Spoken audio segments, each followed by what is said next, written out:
the other big story, just 90 miles north of Chicago, where the Republicans are kicking off their national convention. Party leaders are all fired up. Our Joe Donlin, one of several CBS News Chicago crews that are covering the happenings there. Joe?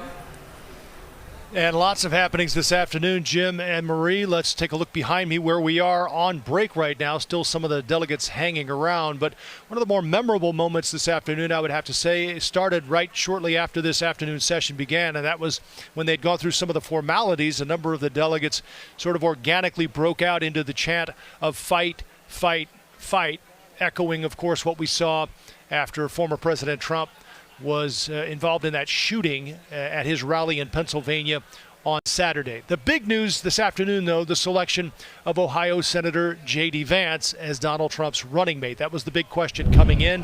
This afternoon we have our answer, and our political reporter Chris Tye headed down to the convention floor to get some reaction from the Illinois delegation. He joins us now. Hi, Chris.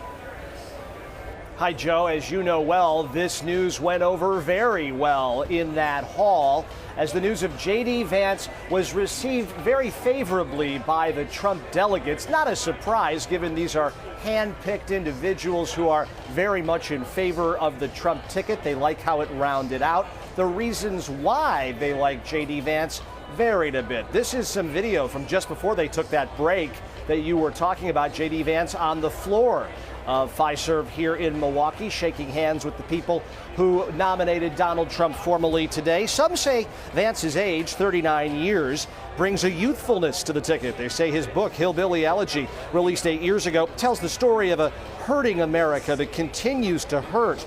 In the book, though, Vance rallied on the Republican Party for pandering to Rust Belt America.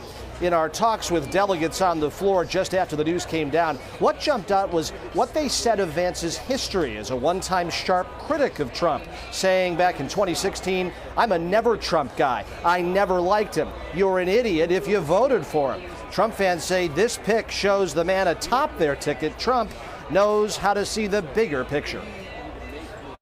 I think that's everybody's knee-jerk reaction on everybody who's nominated or has been a candidate to be nominated as vice president is, oh, he once said this.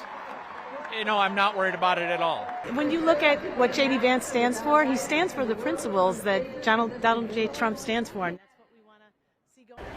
And now the campaigns had kind of taken a stand-down approach since the assassination attempt on Saturday. But after the Vance news came out today, the Biden team saying, quote, "Here's the deal about JD Vance. He talks a big game about working people, but now he and Trump want to raise taxes on the middle-class families while pushing more tax cuts for the rich." The big story unfolding today, of course, the ticket now firmed up. Trump and JD Vance. We expect to hear from potentially both of those gentlemen in an early sneak preview in primetime tonight. For now, live in Milwaukee, Chris Tye, CBS News Chicago. Chris and Joe, thank you both so much. We'll check back in with you a little bit later in our newscasts.